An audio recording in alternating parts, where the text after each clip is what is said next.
கிராமத்தில் தான் வந்து இன்னாலு தெருனே பேர் இருக்கும். இது நாடார் தெரு, இது வந்து நகரங்களுக்கும் கிராமத்துக்குமான ஒரு சுவர் இருந்துச்சு முன்னாடி. கிராமத்தில் இருக்கிறவங்க எல்லாருமே வெள்ளந்தியா இருக்கான்னு சொல்றது இல்லை. அதை விட ஒரு உலகத்தில் பெரிய பொய் எதுவுமே கிடையாது. அதை வந்து பீர் குடிப்பாராம், ஆனால் அதை வந்து மண்பானையில் தான் குடிப்பாராம் அப்படின்னு சொல்றதுலாம் இல்லையா. ஏதாவது சொல்லணுமேங்கிறதுக்காக பண்ணது மாதிரி இல்லை, செயற்கைத்தன்மை இருக்கு. இதுக்கு முன்னாடி இந்த படம் வந்து நாவலாக தான் அவர் வெளியிட போறேன் அப்படின்ற ஒரு விஷயம் வந்து சொல்லியிருந்தாரு. இல்லை, நாவலை திரைப்படம் ஆக்குவதுங்கிறது ரொம்ப சவால்.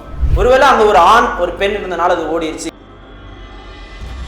இங்க வந்து இரண்டு பேருமே ஆண், அவங்க வளவலன்னு பேசிட்டு இருக்காங்கன்றதுனால தான் அது ஓடலை அப்படின்ற ஒரு விமர்சனம் இருக்கு. திரைக்கடல் நேயர்களுக்கு வணக்கம்.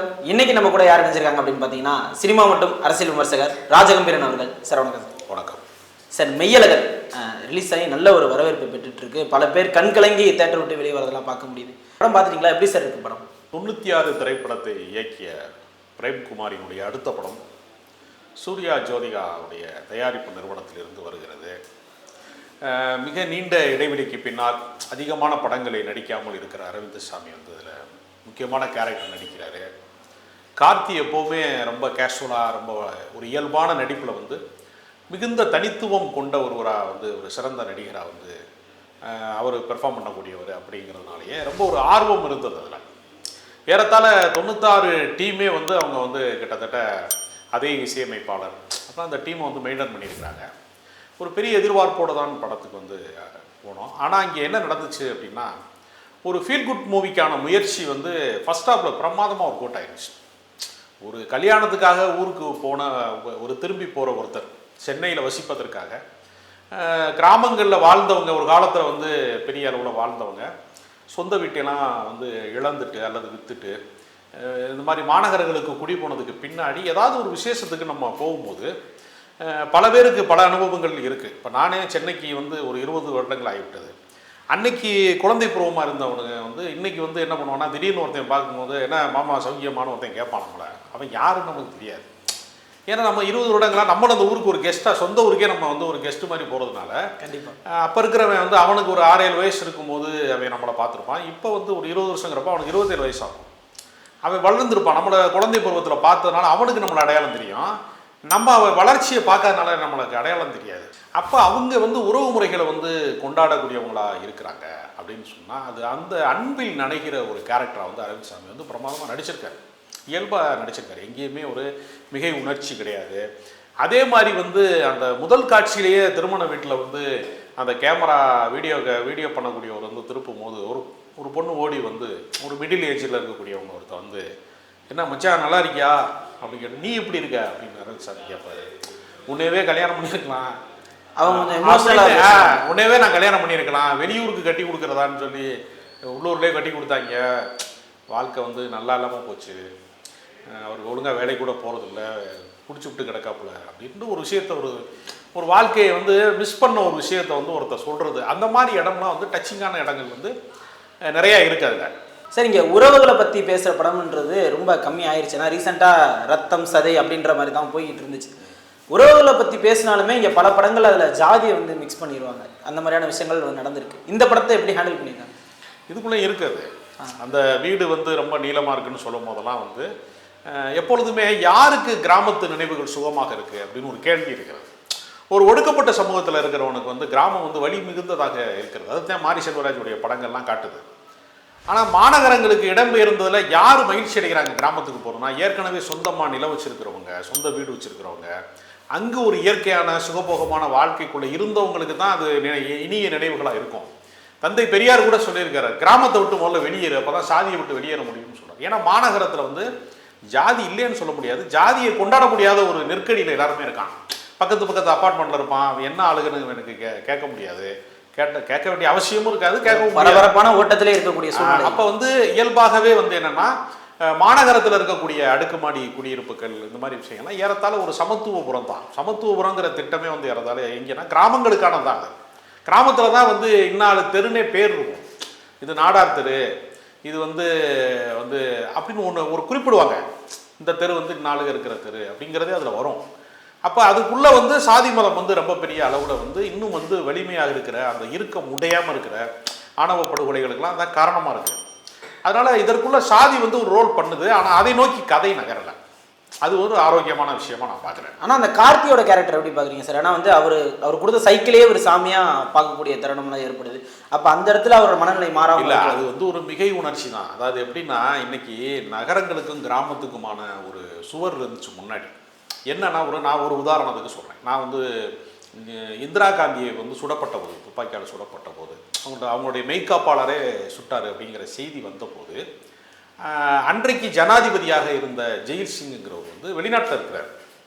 குடியரசுத் தலைவருடைய வருகைக்கு பின்பு தான் அதை முறைப்படி அறிவிக்கணும் அப்படிங்கிறதுக்காக அவங்க மருத்துவமனையில் வந்து அட்மிட் ஆகிட்டாங்க, குண்டடிபட்டு அப்படிங்கிற செய்தியை வந்து ஆறப்போட்டு அடுத்த நாள் அவர் வந்து சேர்ந்ததுக்கு பின்பு அதை அறிவித்தாங்க. அதுக்கு அடுத்த நாள் பிரிண்ட் மீடியாவில் வரும்போது 3 நாள் கழிச்சு தான் இந்திரா காந்தி சுடப்பட்டு அவர் வந்து இறந்துட்டாருங்கிற தகவல் வந்து தெரிஞ்சிச்சு. இப்போ ஃப்ளாஷ் நியூஸு சென்னையில் எந்த செகண்ட் ஓடுதோ அதே செகண்ட் வந்து மானாமதுரையிலையும் ஓடும், பரமக்குடியிலையும் ஓடும், அங்கே தூத்துக்குடியிலையும் ஓடும், பக்கத்து கிராமங்கள்லையும் ஓடும். கண்டிப்பாக. அப்போ உலகம் ஒரு கிராமமாக சுருங்கி விட்டது. இவங்க என்ன செய்கிறாங்கன்னா, இந்த படத்தில் கிராமமே ஒரு உலகமாக காட்டுறதுக்கு முயற்சி பண்ணுறாங்க, ஃபீல் குட் மூவிக்காக ட்ரை பண்ணுறாங்க. அப்போ உறவுகளை இழந்தவங்க. அப்போ இன்னொரு விஷயம் என்னென்னா, கிராமத்தில் இருக்கிறவங்க எல்லாருமே வெள்ளந்தியாக இருக்கான்னு சொல்கிறது இருக்கிற அதை விட ஒரு உலகத்தில் பெரிய பொய் எதுவுமே கிடையாது.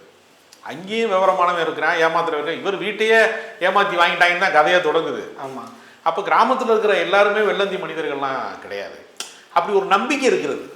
அதை வந்து இவங்க வந்து இந்த கார்த்திக் கேரக்டர் வழியாக ட்ராவல் பண்ணியிருக்கிறாங்க. அது வந்து கதையில் வந்து ஒரு பாசத்தை பொழியக்கூடிய, ரொம்ப நாள் கழித்து ஒரு வீட்டுக்கு போகும்போது எப்படி உபசரிப்பாங்க, எப்படி வீட்டில் வந்து சாப்பாடை பண்ணுவாங்க, அது ஒரு தங்கச்சி பாசம், ஒரு சித்தி மகளோட கல்யாணம் அது அப்படின்னு சொல்லும்போது அவ்வளோ சென்டிமெண்ட்டாகவும் காட்டுறாங்க. ஆனால் அன்றைக்கி ராத்திரி அவர் ஊருக்கு போகிறோம்னு சொல்கிறார். இதெல்லாம் ரொம்ப ஒரு முரண்பாடான ஒரு விஷயம். அவருக்கு ஏதோ வேலை இருக்குன்னா சொல்கிறாங்க.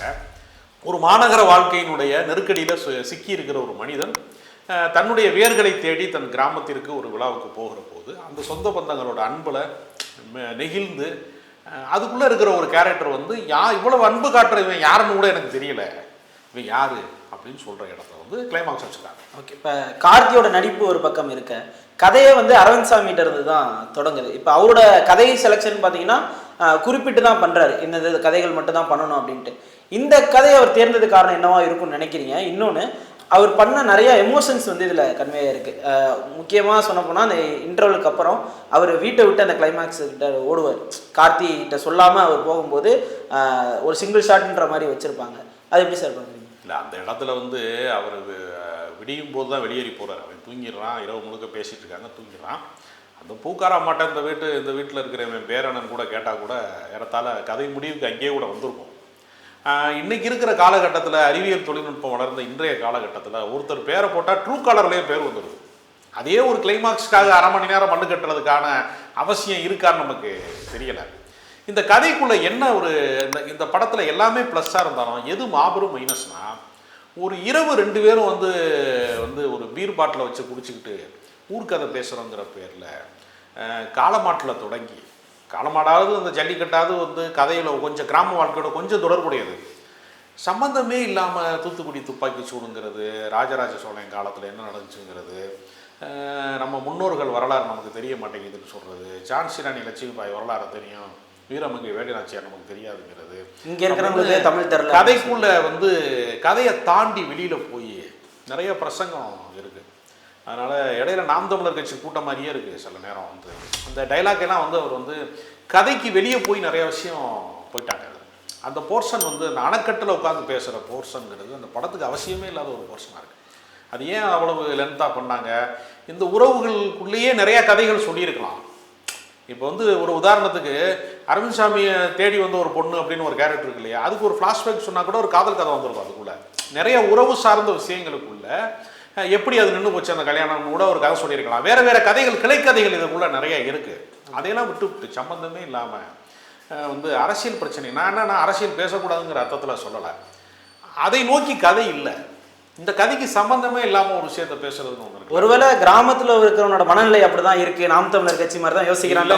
வெள்ளந்தி மனநிலை கொண்ட ஒரு மனிதன் காமிச்சிட்டு அவன் உலக அரசியல்லாம் பேசுகிறான்னு ஒரு இன்டலெக்சுவல் மாதிரியும் காட்டுறது, அப்படி வேற சில விஷயங்கள் பேசுறது அப்படிங்கிறது இல்லையா.